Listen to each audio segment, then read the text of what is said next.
Hey everyone, hope y'all are all having a good week. My name's Alex, and this is my week 3 video discussion on Celeste Headley's 10 Ways to Have Better Conversation.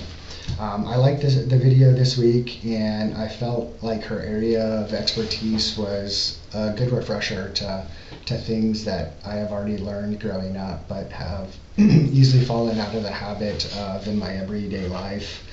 A couple of the things I know I find myself doing, kind of, depending on the group setting, things such as, forgetting the basic concepts of maintaining eye contact or the occasional nod or smile to show that we're still paying attention, thinking of interesting things or topics in advance, and repeating back or summarizing what we just heard. Like I mentioned earlier, I know myself recently, big Christmas parties with my partner and doctors. I kind of think ahead of time, like, well, what do I have interesting to talk about? And so thinking about things I can discuss ahead of time, I know I've found myself guilty of. Not just that, but when I'm in the moment, I think it's been easy for me to be half in the conversation, half out, or to, as she said, pontificate, to kind of already have my opinion formulated before really that person even has a chance to finish speaking. I feel like, her 10 things to do to have better conversation was super valid. And like I mentioned earlier, I think, things that, we had all been taught growing up and kind of easy to fall out of in our everyday life. I think so many of us, again, today are, communicating via email, these video conferences like this, Zoom, Teams, so many more electronic communications as opposed to face to face like there used to be. And I thought another good thing that she said is most of us don't listen with the intent to understand, we listen with the intent to reply.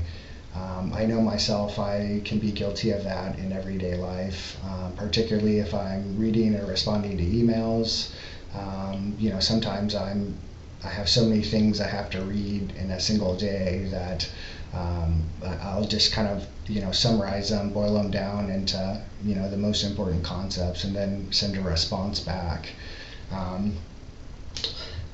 Thinking about her 10 concepts to have better conversation, I feel like some of them could easily go with each other. Particularly number 1, 4, and 9. So number 1, she said, don't multitask, be present, be in that moment. Don't be half in the conversation, half out. I feel like that could easily go with her number 4 concept, which said, go with the flow. And how, things pop into our head and pop out of our head when we're speaking with someone. So to stay in that conversation.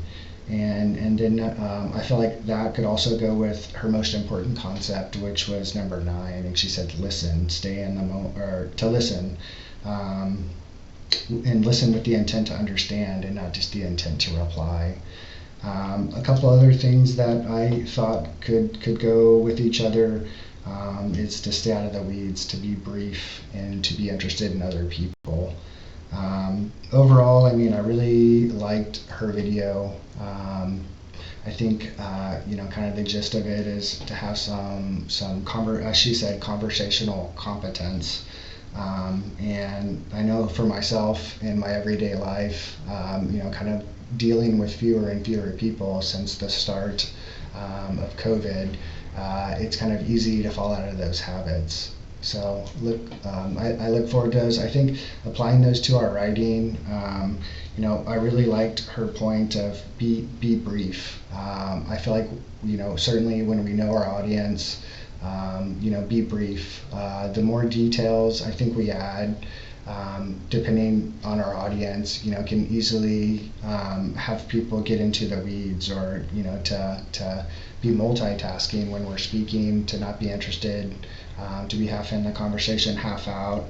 And what else did she say that I felt like was really applicable, particularly writing or responding to emails, is to use open-ended questions and let that other person speak, kind of extrapolate on what it is that they're trying to say.